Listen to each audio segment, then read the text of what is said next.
अगर उग्रसेन को सिंहासन ना देते तो क्या करते उग्रसेन? बुढ़ापा थी।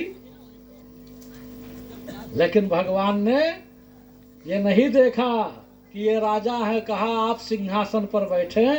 उन्होंने कहा भैया बुढ़ापा है ना, हम युद्ध कर सकते, दुश्मन आक्रमण करे तो लड़ भी नहीं सकते, हम जब अपने नगर की रक्षा नहीं कर सकते तो राज सिंहासन पर क्यों बैठे? तो उन्होंने कहा आप बैठिए, आपके अंदर भक्ति है मेरे प्रति और सारा कार्य हम करेंगे। और किया भगवान ने, राजा बनाया उग्रसेन को। तो कोई पौरुष नहीं था उनके पास, कोई बल नहीं था, बलहीन थे, लेकिन भक्ति थी तो भगवान ने उनको राजा बना दिया। हाँ, अब मथुरा का ही नहीं, जब भगवान ने द्वारिका बसाया, यद्यपि द्वारिका में किसी का कोई सहयोग नहीं था, लेकिन द्वारिका का राजा द्वारिका में भी सिंहासन पर उग्रसेन को ही बैठाए रखा। देखिए, आपने 100 रुपया भगवान को अर्पित किया है, बोलिए शंकर भगवान की जय। और भगवान जब मथुरा गए तो एक टेढ़ी मेढ़ी 3 अंग से टेढ़ी कुंवरी मिल गई।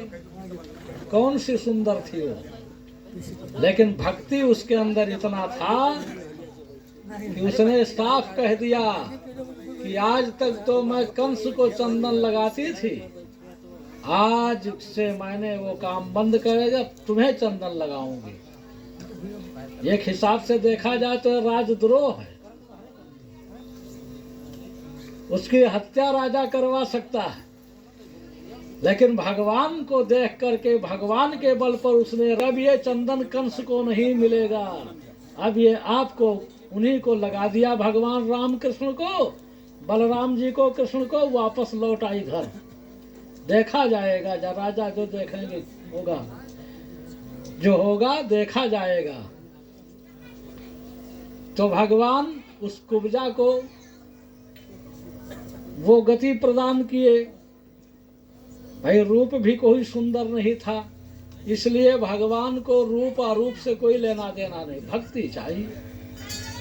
सुदामा की कथा आज भी आप लोग सुनते। सुदामा के पास कौन सा धन था?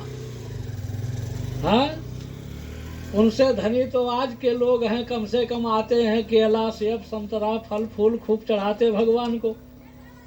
और सुदामा के पास तो उतनी भी बात व्यवस्था नहीं थी कि एक 2-4 केला लेकर चले जाते, वो भी नहीं था।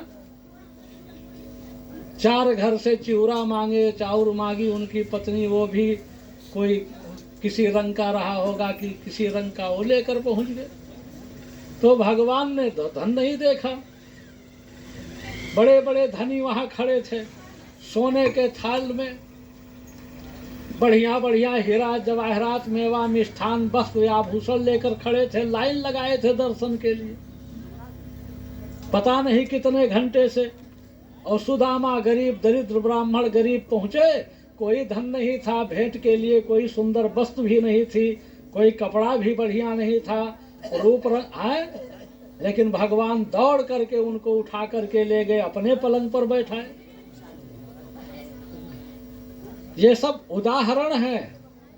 तो इसका तात्पर्य क्या है? इन लोगों के पास कमियां थी, लेकिन एक चीज था, क्या? भक्ति।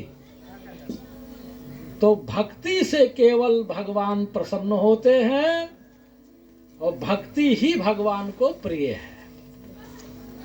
इसीलिए कहा जाता है कि भैया पूजा पाठ करो, खूब दान पुण्य करो, पूजा पाठ करो, खूब चढ़ाओ बजाओ, अच्छी बात है, लेकिन ये सब करो भक्ति पूर्वक। अगर भक्ति नहीं है, प्रेम भक्ति नहीं है, और आप खूब कर रहे हैं, तो भगवान उसको स्वीकार नहीं करेंगे।